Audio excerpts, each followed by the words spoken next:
মমতা বন্দ্যোপাধ্যায়ের সবচেয়ে বড় রাজনৈতিক ভুল কি? বড় রাজনৈতিক ভুল যা যা মানে পুরোটাই রাজনৈতিক ভুল। মানে একজন 2021-এ 11-তে উনি যে মানে ইয়েটা দিয়েছিলেন, ওনার যে নির্বাচনী ইস্তাহার, সেটাই একটা ভুল। সেখানে উনি বলছেন যে আমি জমি দেবো না, আমি এসিজেড দেবো না। মানে পুরো উদ্দেশ্যটাই there will be no growth. যা যা রিসোর্স আছে লোকের থেকে ধার নাও, ধার নিয়ে বিলিয়ে দাও, আরো ধার বাড়াও, মানে ধার করে ঘি খাও আর কি। মানে আপনি যদি এক কথায় বলেন, ওনার উদ্দেশ্য ধার করে ঘি খাও, পপুলারিটি অর্জন করো, টিকে থাকো, দ্যাটস অল। এবং এই পুরো ফিলোসফিটাই ভুল আর কি।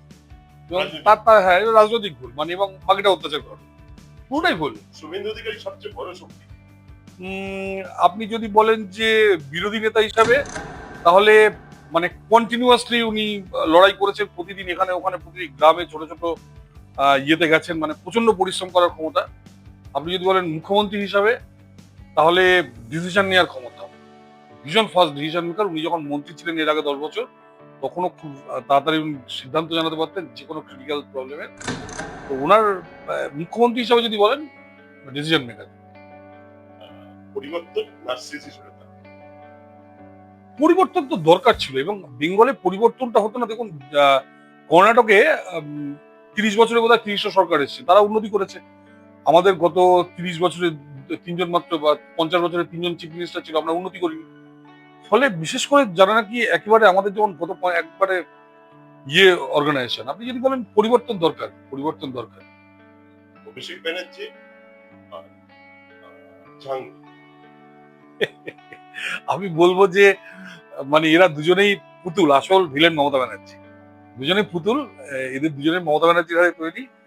মমতা ব্যানার্জি আসল, বাকি সবাই পুতুল, এদের কোনো গুরুত্ব নেই। লাস্ট তিনজন মুখ্যমন্ত্রী ছিলেন, বুদ্ধদেব ভট্টাচার্য, তার আগে জ্যোতিবাবু আর মমতা ব্যানার্জি। বুদ্ধদেব ভট্টাচার্য বেটার তিনজনের মধ্যে কম্পারেটিভলি, তবুও সব দিক দিয়ে পারফেক্ট না হলেও তিনজনের মধ্যে বেটার। মমতা ব্যানার্জি আর জ্যোতি বসু একেবারে নেগেটিভ, মানে বোধ, মানে মানে ডিভাস্টেটিং। কিছুটা বেটার বুদ্ধদেব ভট্টাচার্য। মহাসচিব Partha Chattopadhyay. Big zero, big zero, মানে আর কিচ্ছু না, জাস্ট বিগ জিরো। আপনি কিরকম বাংলা দেখেছেন? 10 বছর পর, অন্তত 8 বছর পর, কারণ 3 বছর পরে একটা ভোট হবে, তারপর 5 বছর, অন্তত মহারাষ্ট্রকে আমরা বিট করতে চাই, এবং আমাদের সেই ক্ষমতা আছে, এবং কেন্দ্র সরকার সেটা চেষ্টা করছে। এই বিপুল ভোটে জেতার কারণ কি ভারতীয় জনতা পার্টি? অ্যাবসলিউট বাংলা সর্বনাশ হয়ে গেছে, বাংলা সর্বনাশ হয়ে গেছে। আমরা বাঙালিদের কাছে যেটা তুলে ধরেছি, আমাদের বিরোধী নেতা, আমাদের অন্যান্য নেতারা, দলের সভাপতি, বাকি সবাই যারা তখন ছিলেন, এখন যারা আছেন আমাদের নেতৃস্থানীয়, তারা মানুষের কাছে গেছেন। আমরা বিভিন্ন সোশ্যাল মিডিয়া থেকে শুরু করে টেলিভিশন, মানুষের কাছে যাওয়া, গিয়ে আমরা বুঝিয়েছি মানুষকে যে বাংলা সর্বনাশ হয়ে গেছে। বাঙালিরা সেটা বুঝেছে, বাঙালিরা চারিদিক থেকে, বাইরে থেকে এসছে, বাঙালিরা এখানে যারা ছিল তারাও রিয়েলাইজ করেছে, 92% ভোট পড়েছে। ভারতীয় জনতা পার্টি আরএসএস এর পক্ষে ছিল বা সাপোর্ট পেয়েছে ইলেকশন। দেখুন, আরএসএস সরাসরি ভাবে সাপোর্ট করে না, কিন্তু স্বয়ংসেবকরা তো ভারতীয় জনতা পার্টির পক্ষে, তারা হয়তো তারা চেষ্টা করেছে ভীষণভাবে। কিন্তু রাষ্ট্রীয় স্বয়ংসেবক সংঘ কখনো রাজনীতিতে আসে না, স্বয়ংসেবকরা এসছে। ভারতকে একবার হিন্দু রাষ্ট্র হবে, হওয়া উচিত, অ্যাবসলিউটলি হওয়া উচিত, মানে এ নিয়ে কোনো সন্দেহই থাকা উচিত। এবং অ্যাটলিস্ট প্রথম ফার্স্ট স্টেপ হিসাবে সেকুলার এবং সোশ্যালিস্ট, এই দুটো শব্দ যে জোর করে অ্যাড করা হয়েছিল সংবিধান থেকে, আমি বহুদিন বলছি, আজকেও বলছি, সংবিধান থেকে একদম ডাম্প করে দেওয়া উচিত, এই দুটো বের করে দেওয়া উচিত। বিভিন্ন নেতাকে দুর্নীতিতে তারা জেলও খেটেছে, টাকা নিতেও দেখেছে। আমাদের মাননীয় মুখ্যমন্ত্রী শুভেন্দু অধিকারীকেও দেখা গেছিল টাকা নিতে। না, ব্যাপারটা তা নয়, ওটা একটা, ধরুন দেখুন, যে কোনো পার্টি যখন চলে, পার্টির তো চাঁদা নিতে হয় প্রত্যেককে।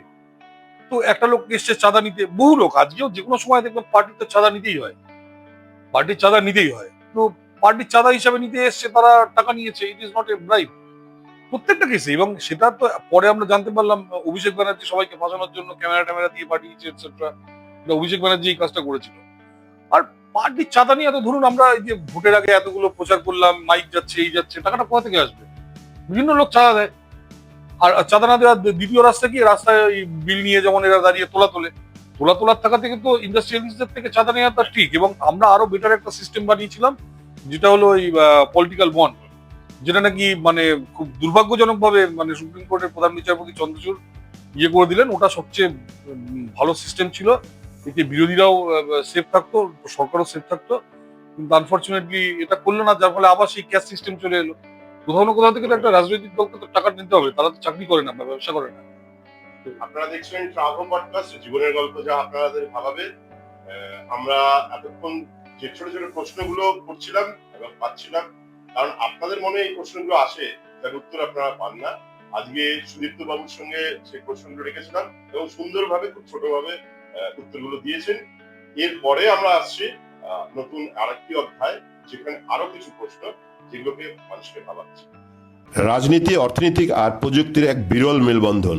আজ শ্রাব্য পডকাস্টের মঞ্চে এমন এক বিশেষ অতিথি, যিনি একাধারে রাজ্যের বিজেপির অন্যতম মুখপাত্র, খড়গপুর আইআইটির পোস্ট গ্রাজুয়েট ইঞ্জিনিয়ার, একজন চার্টার্ড ফাইন্যান্সিয়াল অ্যানালিস্ট, ফরচুন 500 কোম্পানির প্রাক্তন চিফ জেনারেল ম্যানেজার, জনপ্রিয় লেখক এবং সোশ্যাল মিডিয়ার অত্যন্ত পরিচিত মুখ। স্বাগত জানাই সুদীপ্ত গুহকে।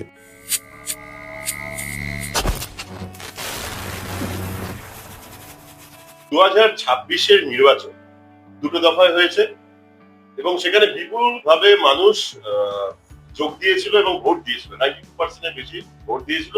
এবং দেখা গেল 4 তারিখে ভোট গণনায় সেখানে বিপুল ভাবে ভোটে জিতে এসছে বিজেপি। এর কারণটা কি, আপনার কি মত? বাঙালি রিয়েলাইজ করেছে মানে প্রায় 49 বছর বিভিন্ন রকম গিনিপিগ পরীক্ষার পর যে বাঙালির দেয়ালে পিঠ থেকে গেছে। 49 বছর মধ্যে 49 বছর মানে আমি 1977 থেকে বলছি। মানে বিভিন্ন 35 বছর। বামফ্রন্টের 34 বছর আর এই 15 বছর, এই যে প্রথম 34 বছর বাম, তারপর 15 বছর অতি বাম, এদের এক্সপেরিমেন্টে পিঠ থেকে গেছে। প্রতিবাম কেন বলি? অতিবাম মানে বামেরা তো লিটল বিট বাম ছিল, এরা তো কিছুই করতে দেবো না, এরা তো সবকিছু, এরা জমি দেবো না, এসিজেড দেবো না। বামেরা মুখে বলতো এসিজেড দেবো না, কিন্তু এসিজেড দিত। তারপর আইটি ইন্ডাস্ট্রি এসছে, এরা কিছুই করতে দেয়নি। সব ব্যাপারে বাধা দেওয়া, এই করা, মানে একদম মানে মানে তার সঙ্গে জিহাদিদের মাথায় তোলা, ঠিক আছে, জিহাদিদের নিয়ে এসে এখানে মুসলিম তো শোনে, ওরাও মাস্টার ছিল, ওরাও ওবিসি সংরক্ষণ ইত্যাদি। এ তো বলছে আমি 99% ওবিসি, আমি শুধু মুসলিমদের চাকরি দিয়েছি। একেবারে হিন্দুদের সামনে বলছে, নেতাজি ইন্ডো স্টেডিয়ামে বলছে। তো ঘটনা হচ্ছে যে বাঙালিরা দেখছে যে এই আমাদের শেষ ল্যান্ড, আদারওয়াইজ আমরা সিন্ধিদের মতো হয়ে যাব যাদের কোনো জমি নেই, আমরা কাশ্মীরি পণ্ডিতদের হয়ে যাব যাদের জমি নেই, আমরা ইহুদিদের মতো হয়ে যাব যারা 2000 বছর মানে এদিক ওদিক ঘুরে 2000 বছর পর জমি পেয়েছে, এখন তাদের নিজের জমি থেকে বসতে দিচ্ছে না। 2000 বছর ইহুদিরা এদিক ওদিক ঘুরেছে, ভারতবর্ষে জায়গা দিয়েছিল ইহুদিদের, যে জন্য ইহুদিরা আমাদের তো ভালোবাসে। তারপর ইহুদিদের আজকে কেউ বসতে দিচ্ছে না, সবাই যে যখন এসছে বোম মেরে যাচ্ছে। তো বাঙালি দেখছে এই আমাদের শেষ জায়গা, এই জায়গাটা যদি আমরা হারাই, আমাদের না থাকবে রবীন্দ্রনাথ, না কিছু। তারা দেখলো গত 1.5 বছর ওখানে। তারপর দুর্নীতি, এডুকেশন সর্বনাশ, ইন্ডাস্ট্রি সর্বনাশ, চাকরি বাকরি নেই, মায়না সবচেয়ে কম, তারপর চারিদিকে গুন্ডামি, দাদাগিরি। প্রত্যেক যে কাউন্সিলর থেকে পঞ্চায়েত লিডার তারা বলছে এটা আমার এরিয়া। আরে আপনার এরিয়া মানে আপনি কি জমিদার নেন? পুলিশকে কন্ট্রোল করছে, এমএলএ পুলিশকে কন্ট্রোল করছে, একটা কমপ্লিট এনার্কি, মাতসোনায় যাকে বলে। তো মানুষের বাঙালির মনে হয়েছে যে না, এটা মানে শেষ হওয়ার সময় এসছে এবং আমাদের ফিরে পেতে হবে আমাদের পুরনো, আমাদের যে সংস্কৃতি, আমাদের এটসেট্রা, আমাদের ফিরে পেতে হবে। বাঙালি সিদ্ধান্ত নিয়েছে, সারা পৃথিবীর বাঙালি এসছে, প্রত্যেক বাঙালি রাস্তা থেকে বেরিয়ে এসে কলকাতায় পর্যন্ত 88% ভোট পড়েছে, উল্টে দিয়েছে গভর্নমেন্ট, যেটা ওরা ভাবতেও পারে। কিন্তু প্রাক্তন মুখ্যমন্ত্রী বিভিন্ন ভাতা চালু করেছিলেন, মহিলাদের জন্য অনেক কিছু, লক্ষ্মীর ভান্ডার অনেক কিছু করেছিলেন। তো তারপরে মহিলার ভোটটা কেন পেলেন? মহিলারা কিন্তু শুধু এবার ভোট দেয়নি তা নয়, মহিলারা ভোট দেয়নি কিন্তু 2024 এবং তার আগেরটাতে। যদি মহিলারা সবাই ভোট দিত এবং তাদের হাজবেন্ডরা ভোট দিত, তাহলে ওরা 4 কোটি ভোট পেত। ওরা ভোট পেয়েছে 2 কোটি 76 এটসেট্রা। তার মানে মহিলারা ভাতাটা নিত। মহিলারা, বাঙালি মেয়েরা তো এডুকেটেড প্রত্যেকে, তারা জানে যে এই টাকাটা আমাদের ট্যাক্সের টাকা থেকে দিচ্ছে, কেউ নিজের পকেট থেকে দিচ্ছে না। আর তার বদলে আমাদের ছেলে মেয়ে চাকরি পাচ্ছে না, আমার হাজবেন্ডরা চাকরি পাচ্ছে না, কারখানা বন্ধ হয়ে যাচ্ছে। তো তারা সিদ্ধান্ত নিয়েছে না, এবার সরাও। আর এইবার তো মানে একদম মানে যারা এখানে ছিলেন তারা ছেলে মেয়েকে ডেকে এনেছেন যে তোরা আমেরিকা থাক, ইউরোপে থাক, যেখানে থাক, হায়দ্রাবাদ থাক, ব্যাঙ্গালোর থাক, বোম্বেতে থাক, এখানে টিকিট কেটে আয়। কেউ বাসে এসছে, কেউ ট্রেনে এসছে, কেউ ফ্লাইটে এসছে, এসে গভর্নমেন্ট উল্টে দিয়ে চলে গেছে। কেউ ভাবতে পারেনি 92% ভোট করবে। তার সময় ক্যালকুলেট করছিল 92, 93, এই হয়েছে, ওই হয়েছে, এত পার্সেন্ট মার্ক গেছে। তা আমি তো প্রথমে আপনাকে আমি বলেছিলাম যে আপনাদের সবাইকে যে কত রেজাল্ট হবে। আপনার মনে আছে আমি কি বলেছিলাম? আমি বলেছিলাম 200 ক্রস করবে, এবং তার সঙ্গে বলেছিলাম 87 ক্রস করবে না তৃণমূল। এই কনফিডেন্স কোথায় পেলেন? মানে এই বলাটা আপনি বলেছিলেন যে 200 ক্রস করবে ভারতীয় জনতা পার্টি এবং তৃণমূল 80টাও ক্রস করবে, এটা বলেছিলেন আর কি। তো এটা আপনি আগে কি করে জানেন? দেখুন, আমি বলছি প্রথম ফ্যাক্টর হচ্ছে যে গত 5 বছর আমাদের বিভিন্ন নেতারা, বিশেষ করে তখন যে বিরোধী নেতা ছিলেন, এখন যিনি চিফ মিনিস্টার, প্রায় প্রতিটি গলিতে গলিতে গেছেন। মানে চারঘাটে আমার মায়ের মামা বাড়ি, সেখানে একটা ইয়ে মন্দির আছে, লোকনাথ মন্দির আছে, সেখানে পর্যন্ত গেছে। এখানে কোনো গলি নেই 5 বছরে যাননি তিনি। এছাড়াও অন্যান্য ধরুন শ্রমিকবাবু বা অন্যান্য যারা আছেন প্রত্যেকে, সুকান্ত বাবু, দিলীপ বাবু, সবাই কিন্তু পুরো চষে বেরিয়েছেন। নাম্বার 1। নাম্বার 2, আমরা সোশ্যাল মিডিয়া থেকে শুরু করে টেলিভিশন এটসেট্রা, আমরা জানি আমরা যদি নিচে 1 লাখ লোককে নামাই, ওরা সবাইকে খুন করে থাকে। পদাতিক সৈন্য নিয়ে নামিয়ে লাভ নেই। আমরা বিভিন্ন মিডিয়া, বিভিন্ন থ্রুতে আমরা মানুষের মধ্যে ক্যাম্পেইন করি, আমরা মানুষের কাছে ঘরে ঘরে গৃহ সম্পর্ক অনুযায়ী অভিযান সেটা করি, করে আমাদের মানুষের সঙ্গে কথা বলে মনে হয়েছে, এবং আমি অ্যাবসলিউটলি কনফার্ম হলাম যখন 92% ভোট পড়লো। ফার্স্ট ফেজে যখন 92%, তখন আমি কনফার্ম হয়ে গেলাম যে আমি যেটা বলেছি সেটা ঠিক হবে। মানে এরা 87 ক্রস করবে না। আর এখানে কার্ভটা এমন ভাবে চলে, আমি পরে আপনাকে একটা ম্যাথমেটিক্যাল কার্ভ এঁকে দেখাবো। এখানে দেখবেন বরাবর 1-2% এদিক ওদিক হলে ভোটটা, মানে বিরোধী পক্ষ কখনো 100 ক্রস করে না।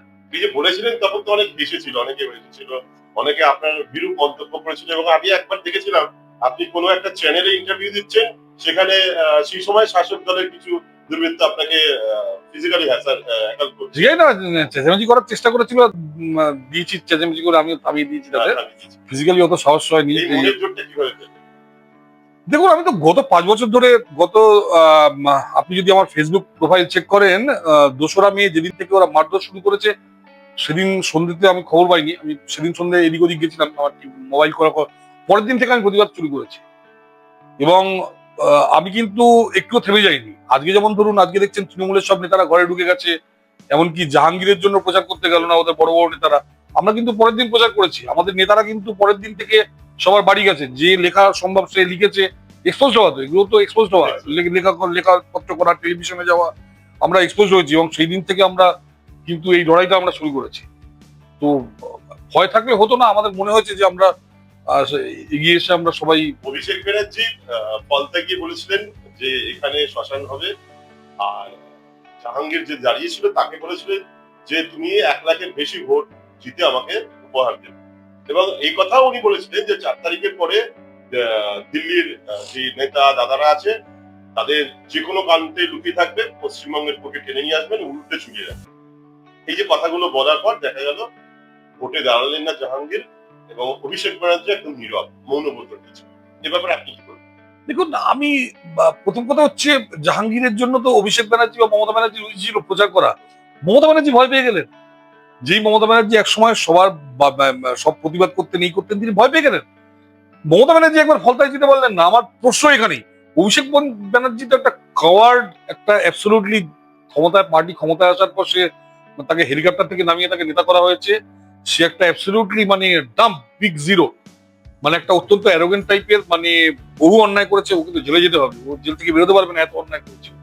মানে হেন কোনো অন্যায় নেই যা অভিষেক ব্যানার্জি করেন। কিন্তু মমতা ব্যানার্জি পর্যন্ত ভয় গেলেন না। তারপরে মমতা ব্যানার্জি বুঝতে পেরেছেন যে ওনার মানে মানে পায়ের তলায় মাটি নেই। সেটা সবাই বলছে আপনারা কোর্টে ওনাকে হ্যাকেল করেছেন, চোর চোর বলে ধরে দিয়েছেন। তো এইটা তো ওনার মনে হয়তো দেখেছে যে আপনারা হ্যাকেল বলছেন আপনি? 5 বছর আগে আমাদের 57 জনকে খুন করেছে, 2 থেকে 5, এবং খুন করেছে মমতা ব্যানার্জি এবং অভিষেক ব্যানার্জির ইনস্ট্রাকশনে। কি করে আমি বলছি, বীরভূমের একজন বীরভূমের, এখন আমি নাম বলছি, এর আগে নাম বলিনি, বীরভূমের এক মাস্টারমশাইকে অনুব্রত মন্ডল ফোন করে বলেছে, দাদা আপনি কিছু লোককে লুকিয়ে রেখেছেন, ওদের লুকিয়ে রাখুন, আমাদের উপর থেকে ইনস্ট্রাকশন এসছে যেখানে রাস্তায় যাকে পাবে তাকে পিটাবে, আর যত সম্ভব তত পিটাও। যদি রাস্তায় বেরিয়ে পড়ে আপনাদের লোকেরা, আমাদের কিন্তু তাদের পেটাতে হবে বা উপরে উঠিয়ে দিতে হবে। কে ইনস্ট্রাকশন দিয়েছে উপর থেকে? কারা দিয়েছে? অভিষেক ব্যানার্জি, মমতা ব্যানার্জি দিয়েছে। প্রত্যেকটা পাড়ায় যত গন্ডগোল হচ্ছে, এই পুরো ইনস্ট্রাকশন অভিষেক ব্যানার্জি এবং মমতা ব্যানার্জি দিয়েছে, এবং মমতা ব্যানার্জির প্রত্যক্ষ মদতে এই কাজ হয়েছে। আজকে তাহলে সেই মমতা ব্যানার্জি কেন বেরোচ্ছে না? সেদিন তো আমরা বেরিয়েছিলাম। মমতা ব্যানার্জি ভবানীপুর ইলেকশন, যখন মমতা ব্যানার্জি ভবানীপুর, শামশেরগঞ্জ, একসঙ্গে 3 জায়গায় কোভিডের মধ্যে ইলেকশন হলো, সেই সময় তো আমরা গিয়ে প্রচার করেছিলাম। অত মার খাওয়ার পর, অত লোক খুন হওয়ার পর, 350 মহিলা ধর্ষণ হওয়ার পর, 20,000 বাড়ি জ্বালিয়ে দেওয়ার পর, এত অটো থেকে শুরু করে দোকান জ্বালিয়ে দেওয়ার পর, আমরা তো রাস্তায় গিয়ে ভবানীপুরে গিয়ে প্রচার করেছিলাম মমতা ব্যানার্জির বিরুদ্ধে। আবার বলছি, মমতা ব্যানার্জির বিরুদ্ধে আমরা সবাই গিয়ে প্রচার করেছিলাম ভবানীপুরে 2021-এ। আজকে কেন মমতা ব্যানার্জি গিয়ে প্রচার করতে পারলেন না? তার মানে মমতা ব্যানার্জির কিন্তু মোরাল ভেঙে গেছে। উনি যে অন্যায়গুলো করেছেন 15 বছর, উনি জানেন আজকে ওনার পাশে কেউ দাঁড়াবে না। আমাদের সেই মোরালটা ছিল, সেই জন্য আমরা গিয়ে ভবানীপুরে ওই বাই ইলেকশনে উনি নন্দীগ্রামে হারার পর যখন দাঁড়িয়েছেন শুভেন্দু চট্টোপাধ্যায়কে সরিয়ে, আমরা ওখানে গিয়ে আমরা কিন্তু প্রচার করেছি। সেই ধক মমতা ব্যানার্জির ছিল না, সেই জন্য মমতা ব্যানার্জি ফলতাই যাননি। মমতা ব্যানার্জি বলছেন যে উনি একা এবং অভিষেক ব্যানার্জি আর বাকি সারা ভারতবর্ষের বিজেপি মুখ্যমন্ত্রী, 1 ডজন আইএএস আইপিএস এক্স সরকারি কর্তা, তার সাথে ছিল 2.5 লাখ সেন্ট্রাল ফোর্স। এই নিয়ে একা কুম্ভ লড়াই করেছে মমতা ব্যানার্জি, জোর করে হারিয়ে দেওয়া হয়েছে। ইভিএম মেশিন লুট করা হয়েছে, মমতা ব্যানার্জি বলেছে ওনাকে জোর করে হারিয়ে দেওয়া হয়েছে, এবং উনি লাস্টে বলেছেন ওনাকে একটা শারীরিক নির্যাতন করা হয়েছে, লাথি মারা হয়েছে। উনি তো 100% মিথ্যা কথা বলেন। দেখুন, ঘটনা হচ্ছে যে 23 তারিখে ভোট হলো, 29 তারিখে ভোট হলো, 4 তারিখে রেজাল্ট বেরিয়েছে। 23 থেকে 4 তারিখের মধ্যে মমতা ব্যানার্জিকে একবার ওই কথা বলতে শুনেছেন? বলেন। 4 তারিখে হেরে যাওয়ার পর এই কথাগুলো বলছে, মিথ্যা কথা বলছেন উনি। তাহলে 23 থেকে যদি নাকি এত কিছু হতো, তাহলে ওই সময় প্রতিবাদ করা উচিত ছিল, বলা উচিত ছিল যেমন ভোট উল্টো করছি, ওই সময় আপনার উচিত ছিল কোর্টে যাওয়া, যে গন্ডগোল হচ্ছে, এই হচ্ছে, আমাদের উপর এই করা হচ্ছে। আপনি জাননি কেন আদালতে? মিথ্যা কথা বলছেন। অভিষেক ব্যানার্জি কেন নীরব? আরে ও তো মেরুদণ্ডহীন, ও তো উপর থেকে এসে ওকে রাজনীতি। দেখুন, আমি অভিষেক ব্যানার্জিকে সবাই গালাগাল দিচ্ছে, আমি ওকে আমি ধরছি না কোনো। যত গন্ডগোলের বলে মমতা ব্যানার্জি অভিষেককে পাওয়ার দিয়েছে বলেই অভিষেক মানে পাওয়ার পেয়েছে। পুরো গন্ডগোল মমতা ব্যানার্জি। অভিষেক ব্যানার্জি তো একটা মেরুদণ্ড। একটা লোককে আপনি একটা বেলুন থেকে বাঘ বানিয়ে দিয়েছেন, তো বাঘ থেকে আবার বেলুন হয়ে গেছে, সে বেড়াল হয়ে গেছে।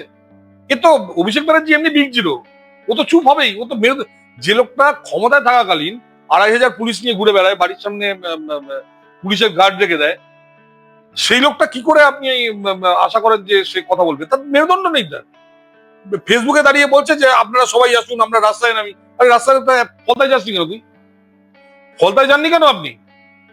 আপনি ফলতায় যাননি কেন? আপনি বাড়িতে কেন করেছিলেন? আপনি মেরুদণ্ডই নেই। ও তো ওকে বসিয়েছে, এই তো এখন পালানোর রাস্তা বন্ধ করে দিয়েছে।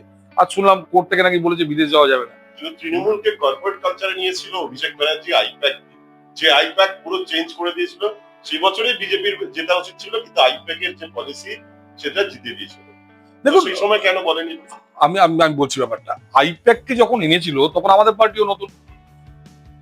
16 থেকে 19-এ আমরা একটা বড় জাম্প করেছিলাম ওখানে, একদম মানে একটা বড় জাম্প করেছি। তারপর 19 থেকে 21-এ আমাদের বিভিন্ন জায়গা থেকে অনেকে এসছেন, একজন আরেকজনকে চেনেন না, প্রত্যেকটা জায়গাতেই একই অসুবিধা ছিল আমাদের। এবং তার মধ্যে ওরা যে এই মুসলিম কার্ডটা খেলে দেবে, এটা কিন্তু আমাদের কোনো নেতা ভাবতে পারেনি। আইপ্যাক যে খেলাটা ওই সময় খেলেছিল, মুসলিম কার্ডটা পুরো খেলে দিয়েছিল। কি খেলেছে? মুর্শিদাবাদ, মালদা যেখানে কংগ্রেস সিপিএম ভোট পেত, সেখানকার মুসলিমরা ভোট দিল তৃণমূলকে। অন্যান্য জায়গায় যেখানে কংগ্রেস সিপিএমরা ভোট পেত, সেখানে মুসলিমরা ভোট দিল। এটা আমরা ধরতে পারিনি সেই সময়। আইপ্যাক শুধু এই খেলাটা খেলেছিল। আমরা যখন এই খেলাটা ধরে ফেললাম, পরের বারটা শেষ, ফিনিশড। এইবার মুসলিমরা ওদের ভোট দেয়নি। আইপ্যাক তো এই খেলাটাই খেলেছিল, যে প্রত্যেকটা ওদের যে ইমাম আছে, ইমামদের গিয়ে পয়সা দিয়েছে যে আপনারা এই এলাকাটা ম্যানেজ করুন, এখানকার সব মুসলিমদের ভোট আমাদের। এখন আমাদের তখন ধরুন নতুন পার্টি, নতুন সংগঠন, হঠাৎ পার্টিটা অনেক দূর বেড়েছে। পার্টিটা ছোট ছিল, হঠাৎ অনেক দূর বেড়েছে। আমাদের এই ব্যাপারটা অতটা আইডিয়া ছিল না। এবছর ভোটের ডিফারেন্সটা দেখা গেল 41% আর 46%, 5% ডিফারেন্স। তো 33% যে মুসলিম ভোট আপনি বলছেন, সেই ভোটটা কি পুরোটাই কি এবার তৃণমূল পড়েছে, না বিজেপিতেও কিছু পড়েছে? প্রথম কথা হচ্ছে যে 33% অফ আগের যে ভোটটা ছিল, এইবার 92% ভোট হচ্ছে, এর 41%। আমি যেটা বলছি যে মুসলিম ভোটের পুরো পার্সেন্ট এবার কিন্তু ওরা পায়নি। বহু জায়গায় ভোট ভেঙে গেছে, কিছু জায়গায় আইএসএফ পেয়েছে, কিছু জায়গায় এরা পেয়েছে, ওরা পেয়েছে। কিন্তু একটা জিনিস মনে রাখতে হবে, হিন্দু ভোট কিন্তু আমাদের দিকে প্রায় 90% হিন্দু ভোট আমাদের দিকে এসছে। এমনকি যারা ধরুন তৃণমূলের যারা লোক, তারা তৃণমূলের লাইনে দাঁড়িয়েছে, মিছিল করছে। মিছিলের সামনে লোকটা আমি চিনি, আমার দাদার বন্ধু, সে বেরিয়ে এসে, তখন তো আমাকে তার ভয় পাওয়ার কোনো কারণ নেই, তখন তো তারা ওখানকার রংবাজ। সে বেরিয়ে এসে বলতে, ভাই মনে করো না, আমরা সব লাইনে যারা দাঁড়িয়েছি আমরা কেউ ভোট দেবো না প্রাপ্ত বসুকে। সে লাইন থেকে বেরিয়ে এসে বলছে, মানে সেই যখন কিছু দূর আমরা পাড়ার মোড়ে দাঁড়িয়ে আছে, কিছু দূর হেঁটে এসে বলছে, একটা কথা বললাম, এই লাইনে যাদের দেখছো আমরা কেউ ভোট দেবো না। আমরা ব্রাত্য বসুর এগেনস্টে ভোট দেবো। তোমরা প্রচার করছো না কেন? সেই লোকটা আমাকে বলছে যে তোমরা প্রচার করছো না কেন, ভালো করে আরো ভালো। আমি দাদা দেখুন, আমাদের যা ক্ষমতা আছে, আমাদের তো লোকজন বেরোলে খুন করে দিচ্ছে, এই করে দিচ্ছে। ব্রাত্য বসুর সব গুন্ডারা যারা এখন সব এলাকা ছেড়ে পালিয়েছে আর কি, সব গুন্ডারা তারা আবার দেখছি বিজেপি কিছু কিছু বিজয়ী হওয়ার চেষ্টা করছে। এবং আমরা দেখুন এই গুন্ডা ফুন্ডারা আছে, আমাদের তো মেইনলি ভদ্রলোক, এরা কার সঙ্গে লড়বে? সব বউ বাচ্চা আছে, এই আছে। তো আমরা মানুষের সঙ্গে প্রচার করছি, এমনি লোকের সঙ্গে জনসংযোগ করছি, কিন্তু অত বড় মিছিল টিছিল যাওয়া, একটা ধরুন কালকে একটা বোম মেরে দিলে বা ছুরি মেরে দিলে তা আমরা কজনকে রক্ষা করবো? তো সেই জন্য আমরা অন্যভাবে প্রচার করছি। তোমরা কিন্তু আমরা তোমার সঙ্গে আছি, মানে যে লোকটা ব্রাত্য বসুর প্রচারে সবার সামনে লাইনে, আমি বলছি এইভাবে হিন্দু ভোট কনসালটেশন হচ্ছে, এইভাবে হিন্দু ভোট কনসালটেশন। এর মধ্যে দেখা গেল প্রতিবাদ সভা, সেখানে 80 বেশি যে জিতেছে যে তৃণমূলের বিধানসভা, সেখানে দেখা গেল 30 জন এসে 50 জন আসে। আপনি যেরকম বলছেন তার মানে কি 50 জন আবার বিজেপিতে চলে আসবে? দেখুন, এরা কিছু লোক কংগ্রেসে দিল্লিতে গেছিল রাহুল গান্ধীর সঙ্গে বা রাহুল গান্ধীর পিএর সঙ্গে, কিছু লোক দেখা করেছে। এদের কিছু লোক দেখা করেছে এখানে শুভঙ্কর বাবু বা অধীর বাবু, এদের সঙ্গে কিছু লোক দেখা করেছে, আমার খবর আছে আমাদের কাছে। আমাদের দলেও ফোন করেছিল, আমরা বলছি না ভাই, আপনারা বিরোধী হিসেবে থাকুন, আপনাদের আসতে হবে না এখানে। আমাদেরও নেতৃত্বে, আমি নাম বলবো না, আমাদের অনেকের সঙ্গে এরা কন্ট্যাক্ট করেছে, দাদা আসতে চাই। বলছে না ভাই, আপনাদের এখন মাফ করুন, অনেক উপকার করেছেন, আর দেশের সেবা আপনাদের করতে হবে না। তো ওরা এখন শুভঙ্কর বাবু, তারপর অধীর বাবু, এদের সঙ্গে কথা বলেছে। দিল্লিতে রাহুল গান্ধী, ওনার পিএটিএ বিভিন্ন কংগ্রেস নেতার সঙ্গে ওরা কথাবার্তা বলছে। এবং আমার যেটুকু ধারণা, মানে কোন দূরে এই পার্টি থাকবে সন্দেহ আছে।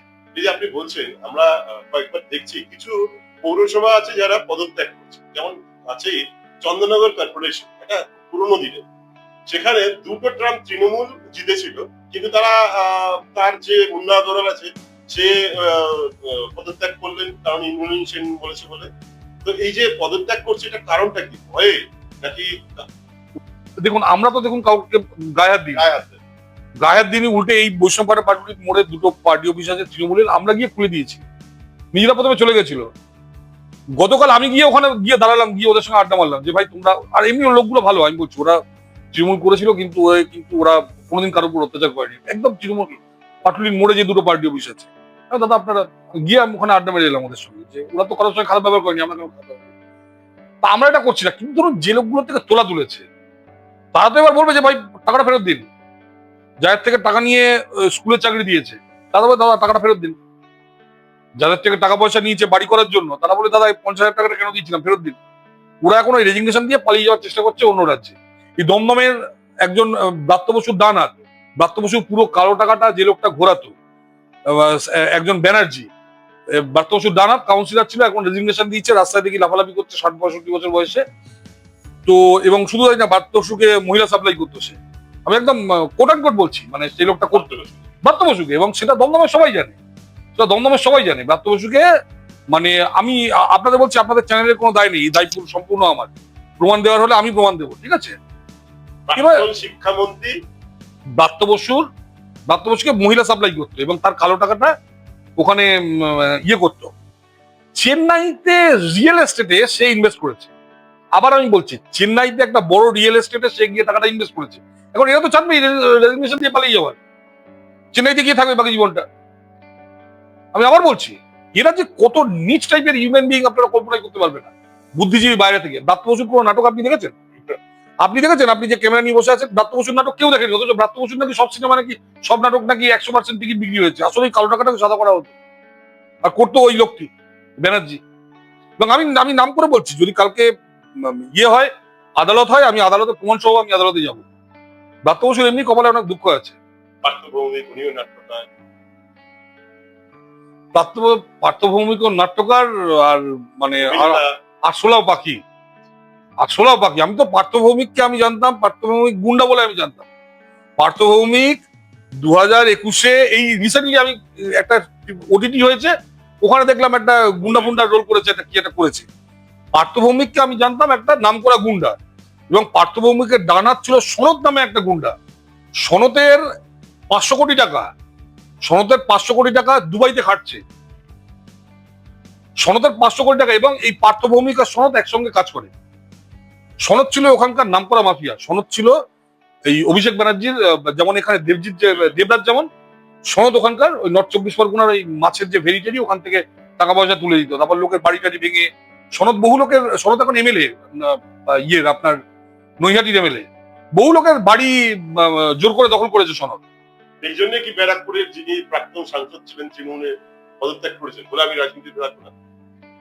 কে সে? কে? চক্রবর্তী বাবু, আমাদের পরিচালক। আরে দূর দূর, ও তো রাজনীতির লোকই না, এসেছিল ধান্দা করতে। রাজ চক্রবর্তী, আমি আপনাকে বলছি, এদের কোনো ট্যালেন্টই নেই। এরা তো বেসিক্যালি কপি অ্যান্ড পেস্ট করে সিনেমা চালাতো, ঠিক আছে। তার মধ্যে মমতা ব্যানার্জির হাত পা ধরে, তারপর ওর বউও দেখছিলাম বড় বড় কথা বলছিল। যাক ভাই, এখন যদি রাজনীতি না করিস, ভগবান শুভবুদ্ধি দিয়েছে, কিন্তু তোরা যদি রাজনীতি করলি কি না করলি তাতে কিছু যায় আসে না আমাদের। রাজনীতি কর না কর, সিনেমা কর না কর, কিচ্ছু যায় আসে না, নিজের মতো থাকবি। বিজেপি কারো পার্সোনাল লাইফে নাক গলাবে না। গত 34 বছর একটা সরকার দেখলাম যারা দাবির জন্য বৃহত্তর শিল্পই বন্ধ করে দিল। তারপর একটা 15 বছরের সরকার দেখলাম ন্যানো মতো কারখানা বন্ধ করে দিল, সেক্টর 5 অর্ধেক বন্ধ হওয়ার মুখে। তো এই অবস্থায় আমরা গত 5 বছর দেখছি একটা দুর্নীতিমুক্ত সরকার, যার আমলারাও দুর্নীতিমুক্ত আর মন্ত্রীরাও দুর্নীতিগ্রস্ত, এবং প্রত্যেকদিন খবরের কাগজে আসতো, এবং 1/2 ডজন মন্ত্রীও জেলে ছিল। তো নতুন একটা সরকার হয়েছে, এখনো কিন্তু মন্ত্রিত্ব পুরোপুরি তৈরি করা হয়নি। তো এই সরকার কিরকম হওয়া উচিত, এবং তার তো সরকার তো শুধু মন্ত্রীরা চালায় না, তার উপদেষ্টারা থাকে, তার বিভিন্ন দপ্তর থাকে, সেটা কিরকম হওয়া উচিত, কারা থাকা উচিত? বোর্ড ঠিক করবে। আপনার মত এখন এমন একটা জায়গা, এখানে কোন রকম নেপোটিজম বা এটসেট্রা উচিত না, জায়গা দেওয়া উচিত। এখন আমাদের হাতে কিন্তু সময় নেই, সেই লাক্সারিটি উপর আছে আমার লোককে বসা করছে। এখানে কনফিডেন্স সিএম জানেন কি কনফিডেন্ট কি না, সিএম এর উপর ছেড়ে দেওয়া উচিত। Is ultimately responsible. আমি তো হলো, আমার মনে হয় মানে বেস্ট লোককে চয়েস করা। মুখ্যমন্ত্রী শুভেন্দু অধিকারী কেন বলছেন? উনি 10 বছর মন্ত্রিত্ব করেছেন, বিভিন্ন দপ্তর উনি চালিয়েছেন, ওনার সেই অভিজ্ঞতা আছে, উনি লোকগুলোকে ছিলেন প্রত্যেককে। মানে আপনি যদি এখানে কোটা সিস্টেম করতে চান তবে কিন্তু হবে না, যে আমার কোটায় এখানে বেস্ট লোক, কারণ কলকাতা বেঙ্গল কিন্তু অলরেডি মানে তাহলে আরো 10 বছর পিছিয়ে আছে। এখানে বেস্ট লোককে আমাদের চয়েস করতে হবে, সেটা আশা করি সিএম সাহেব জানেন, আমাদের বলার কিছু নেই। যখন জিজ্ঞেস করলেন তাই বললাম, বাট এটা মোটামুটি লোকজনের মত যে বেস্ট লোককে আমাদের চয়েস করতে হবে। ইট ইজ নট যে আমার লোক 5 জন, ওর লোক 5 জন। পশ্চিমবঙ্গের প্রথম কম্পিউটার কলকাতায় আসে, তারপরে দেখা গেল সেটা পিছিয়ে পড়েছে ব্যাঙ্গালোর, হায়দ্রাবাদে। পশ্চিমবঙ্গের অনেক শিক্ষিত ছেলে, স্কলার ছেলেরা, তারা ওখানে চাকরির জন্য চলে গেছে, পরিযায়ী শ্রমিক হয়ে গেছে, আনস্কিলড লেভেলে। এদের জন্য কি বার্তা দেবে নতুন সরকার? দেখুন, এখানে কতগুলো অ্যারেট্রোপলিস যে কনসেপ্ট আছে না, অ্যারেট্রোপলিস মানে দেখুন এখন কলকাতা বেসড আমাদের ডেভেলপমেন্ট, প্রথমত এটাকে বের করে নিয়ে আসতে হবে। এই যে উনি যে রোড গুলো দেখবেন যেগুলো অ্যাপ্রুভাল দিয়েছেন, কিন্তু মেইন উদ্দেশ্য হলো কলকাতাকে বাইপাস করে যাতে ডেভেলপমেন্ট করা যায়। খড়গপুর হোক, দুর্গাপুর হোক বা উত্তরবঙ্গ হোক, উনি সেটাকে উনি চেষ্টা করছেন। এছাড়া যাতে ইন্ডিপেন্ডেন্ট কতগুলো ইয়ের মতো সিটি বানানো যায়, যাতে গুজরাটের মতো আমাদের কয়েকটা সেন্ট্রাল গভর্নমেন্টের প্রজেক্ট যেটা মমতা ব্যানার্জি করতে দেয়নি, সেগুলোকে আবার নতুন করে চালু করলে, যেমন বালুরঘাটে একটা অ্যারেট্রোপলিস করা যায়, কোচবিহারে করা যায়, এবং এই অ্যারেট্রোপলিসে কেন্দ্র করে ধরুন education city, health city. Health city মানে শুধু ইয়ে নয়, মানে আপনার শুধু হসপিটাল নয়, তার সঙ্গে ধরুন বায়োটেকনোলজি, বায়োমেডিকেল ইঞ্জিনিয়ারিং, এবং এগুলোর বিদেশ থেকে ইনভেস্টমেন্ট এনে, মানে ধরুন যাদের কাছে রিসার্চ অলরেডি আছে। একসময় আচার্য প্রফুল্লচন্দ্র রায় বলেছিলেন যে আমরা হেলথের সঙ্গে হাত মিলাই, কারণ ওরা যেখানে রিসার্চ করে যেখানে আছে সেখান থেকে আমাদের এগিয়ে যেতে হবে। ঠিক সেরকম আমাদের ধরুন জন হপকিন্স বা ধরুন সিঙ্গাপুর মেডিকেল ইউনিভার্সিটি, এদের সঙ্গে হাত মিলিয়ে যে তোমরা এখানে তোমাদের ইনস্টিটিউট বানাও, আমরা লোক দিচ্ছি। তো তা এখানে হলে কি আমরা টেকনোলজিটা ডাইরেক্ট পাবো, হইলে আমরা যদি এখন নতুন করে রিসার্চ করা শুরু করি 100 বছর লাগবে ওখানে গিয়ে পৌঁছতে।